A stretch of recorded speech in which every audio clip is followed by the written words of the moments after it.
Hello friends, welcome to the lens.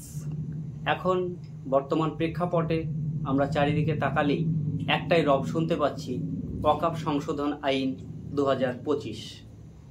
আজ 16ই April 2025-এ supreme কোর্টে হয়ে গেল সেই ওয়াকফ সংশোধন আইন 2025-এর বিশেষ শুনানি। এই আইন নিয়ে কিন্তু দেশ জুড়ে বিতর্ক চলছে এবং আজকের শুনানিতে বেশ কিছু গুরুত্বপূর্ণ তথ্য আমাদের হাতে উঠে এসেছে। চলুন বিস্তারিত জেনে নিই আজকের সেই গুরুত্বপূর্ণ তথ্যগুলি। আমরা ভিডিও প্রথমেই জেনে নেব ওয়াকফ 2025 সংশোধন আইন কি। আসলে এই ওয়াকফ 2025 আইনটি গত 4 এপ্রিল সংসদে পাশ হয় এবং 5 এপ্রিল রাষ্ট্রপতি দ্রৌপদী মুর্মু এটাতে সম্মতি দেন। 8 এপ্রিল থেকে অলরেডি এটি কার্যকর হয়ে যায়। এই আইনের মাধ্যমে ওয়াকফ বোর্ডের প্রশাসন ও সম্মতি দিয়ে ফেলে। এই আইনের মাধ্যমে ওয়াকফ বোর্ডের প্রশাসন ও সম্পত্তি ব্যবস্থাপনায় বেশ কিছু কিন্তু পরিবর্তন আনা হয়েছে। তবে এই পরিবর্তনগুলি নিয়ে অনেকে আপত্তিও তুলেছেন, যার ফলে সুপ্রিম কোর্টে মোট 73টি আবেদন জমা পড়ে গেছে।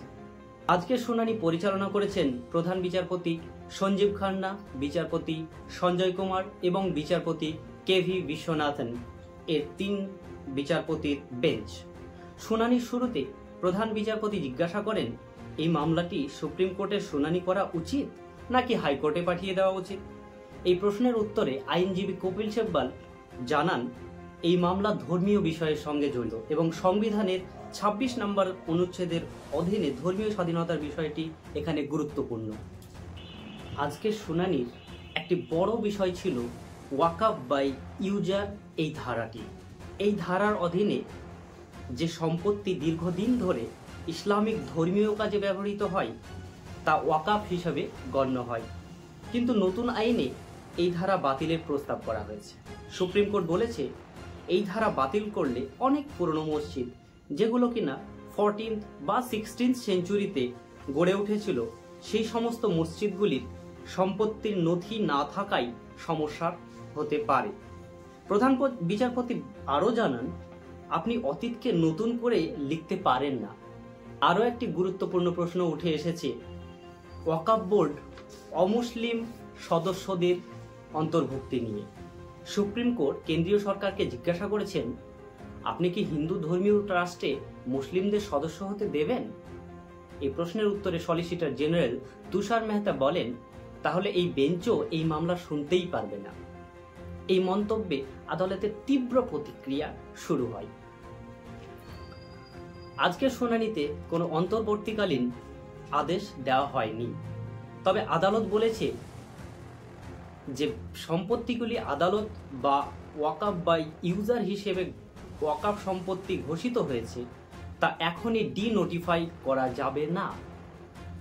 শুনানি আগামীকাল 17 এপ্রিল দুপুর 2টায় আবার শুরু হবে।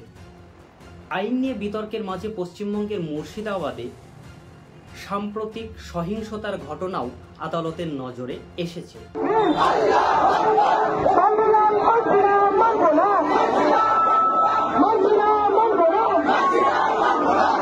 প্রধান বিচারপতি বলেছেন, এই সহিংসতা খুবই উদ্বেগজনক।